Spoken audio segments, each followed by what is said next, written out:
Okay, നമ്മൾ discuss ചെയ്യുന്നത് stores control ആണ്. സ്റ്റോഴ്സ് എന്താ നമ്മൾ പറഞ്ഞാണ്.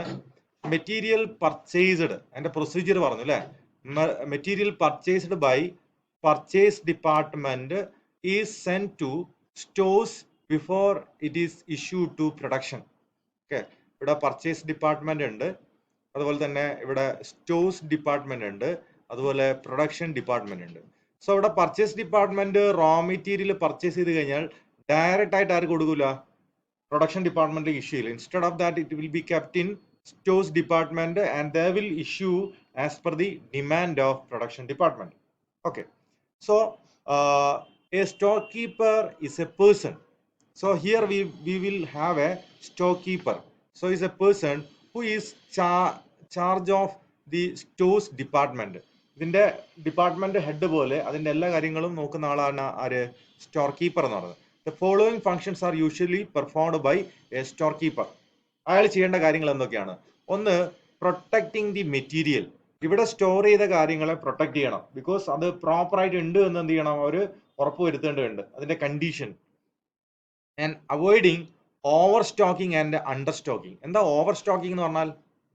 നമുക്ക് 1 month വേണ്ടത് 100 ക്വാണ്ടിറ്റി ആണ്. ഞാൻ എന്ത് ചെയ്യാണ്, ഒരു 500 ക്വാണ്ടിറ്റി ബിസിനസ്സിൽ വാങ്ങി വെക്കുന്നു. മീൻസ് 400 ക്വാണ്ടിറ്റിയുടെ എമൗണ്ട് ഞാൻ ഡെഡ് ആക്കി വെച്ചാണ്. അതുകൊണ്ട് എനിക്ക് എന്ത് ചെയ്യാൻ പറ്റില്ല, പ്രോപ്പറായിട്ടൊന്നും യൂട്ടിലൈസ് ചെയ്യാൻ വേണ്ടി കഴിയില്ല. Okay, then keeping proper record of usage wastage. Okay, ഇത് പ്രോപ്പർ ആയിട്ട്, അതായത് ഓവർ സ്റ്റോക്കിംഗ് ആവരുത്, അണ്ടർ സ്റ്റോക്കിംഗ്. അണ്ടർ സ്റ്റോക്കിംഗ് എന്ന് പറഞ്ഞാൽ 100 എണ്ണം വേണ്ടടത്തിൽ 50 എണ്ണമായി പോകും അല്ലേ. ഓക്കെ, അപ്പൊ ഒരു മിനിമം സ്റ്റോക്ക് എന്ത് ചെയ്യണം, അവിടെ ഉണ്ടായിരിക്കണം. ആ വർക്കാരതാണ്, സ്റ്റോർ കീപ്പറാണ്. Then keeping proper records of usage. Okay, അപ്പൊ 100 എണ്ണം ഉണ്ട്, അതിൽ നിന്ന് 20 എണ്ണം ഇഷ്യൂ ചെയ്തിട്ടുണ്ടെങ്കിൽ ദാറ്റ് ഷുഡ് ബി റിമൂവ്ഡ് അല്ലെ. അല്ലെങ്കിൽ അതിനെ ലെഡ്ജറിൽ അവർ എന്ത് ചെയ്യണം, അപ്ഡേറ്റ് ചെയ്യേണ്ടതുണ്ട് അല്ലെ. വീണ്ടും ഒരു 10 എണ്ണം മാറ്റിയിട്ടുണ്ടെങ്കിൽ നമ്മുടെ സ്റ്റോഴ്സ് എത്രയുണ്ട്, ബാലൻസ് എത്രയുണ്ട്, 70 ഉണ്ട്, നമുക്ക് ഈ എന്ത് ചെയ്യാൻ പറ്റും, അപ്ഡേറ്റ് ചെയ്യാൻ വേണ്ടി പറ്റണം. അതുപോലെ തന്നെ വേസ്റ്റേജ് സംഭവിച്ചിട്ടുണ്ടെങ്കിൽ ദാറ്റ് ഓൾസോ റെക്കോർഡ്. അതൊക്കെ പ്രോപ്പർ ആയിട്ട് എന്ത് ചെയ്യണം, റെക്കോർഡ് ചെയ്യേണ്ടത്. ആര് ചെയ്യേണ്ട ഡ്യൂട്ടിയാണ്? Stock keeper. Okay, stock keeper ചെയ്യേണ്ടതാണ്.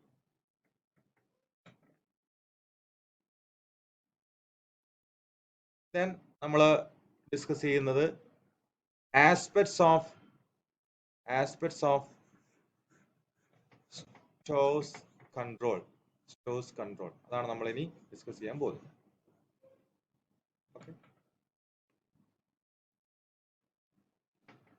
Okay, aspects of stores control. അതിലൊന്ന് stores layout. Careful designing and arrangement of stores room is desirable for saving cost. The layout should be take care of proper ventilation, lighting, temperature control and easy handling. Layout അല്ലെ, നമ്മളൊരു വീടൊക്കെ ഉണ്ടാക്കുന്ന സമയത്ത് നമ്മൾ ഒരുപാട് കാര്യങ്ങൾ ശ്രദ്ധിച്ചാണ് അത് ഉണ്ടാക്കുന്നത്. Okay, then types of stores layout വരുന്നത്, ഒന്ന് സെൻട്രലൈസ്ഡ് സ്റ്റോഴ്സ് ഉണ്ട്. Stores is only one in the company which receives material for issue to all who need them. Centralized ഒറ്റൊന്ന്. Okay, then decentralized stores is that type of stores which receive material for and issue them to only one department and not to all company. കമ്പനിക്ക് വേണ്ടിയിട്ടായിരിക്കില്ല, ചിലപ്പോൾ ഒരു department വേണ്ടിയിട്ട് ഒന്ന് എന്നുള്ള രീതിയിലായിരിക്കും. Decentralised stores may be in many number in a company. ഒന്നായിരിക്കില്ല, ഒന്നിലധികം എന്തുണ്ടാവും, സ്റ്റോഴ്സ് നമുക്ക് കാണാൻ വേണ്ടി കഴിയും. Okay, then substores. Substores are managed by and controlled by centralized stores itself. അതിന് substores ഉണ്ടാവാം. At the beginning of period, centralized stores issues a fixed quantity of material to substores. At the end of the period, substores send a filled requisition from to form to stores, centralized stores to maintain the stock to predetermined level. Okay, സബ്സ്റ്റോഴ്സിന് അയച്ചു കൊടുക്കും, അതുപോലെ തന്നെ at the end സബ്സ്റ്റോഴ്സ് അവർക്ക് request അയക്കും. Okay, next classification and codification of material. വളരെ വളരെ important ആയിട്ടുള്ള കാര്യമാണ് ക്ലാസിഫിക്കേഷൻ ആൻഡ് കോഡിഫിക്കേഷൻ. നമ്മൾ വീട്ടിൽ കിച്ചണിൽ എന്ത് ചെയ്യുന്നുണ്ട്, ക്ലാസിഫിക്കേഷനും കോഡിഫിക്കേഷനും ചെയ്യുന്നുണ്ട് അല്ലെ. ഓരോ ഐറ്റങ്ങളെ നമ്മൾ ക്ലാസിഫൈ ചെയ്ത് വെച്ചിട്ടുണ്ട്. Okay, material can be classified according to their types. Codification can be done for simplification of identification. നമ്മൾ പണ്ട് കാലത്ത്, ഇപ്പൊ എന്താണ് ത്രൂ സിസ്റ്റത്തിലാണ് എല്ലാ കാര്യങ്ങളും ചെയ്യുന്നത്. പണ്ട് കാലത്ത് നമ്മൾ മെഡിക്കൽ ഷോപ്പിൽ എന്ത് ചെയ്യും, അവർ കോഡിഫിക്കേഷൻ നടത്തും അല്ലെ.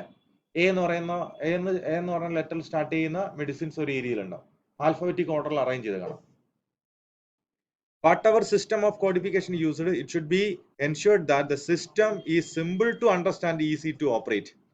അല്ലെ, നമ്മളിപ്പോ ഒരു സിസ്റ്റം കൊണ്ടുവരുന്ന സമയത്ത് എന്തായിരിക്കണം, അത് സിംപ്ലിഫൈ ചെയ്യുന്ന രീതിയിലുള്ളതായിരിക്കണം.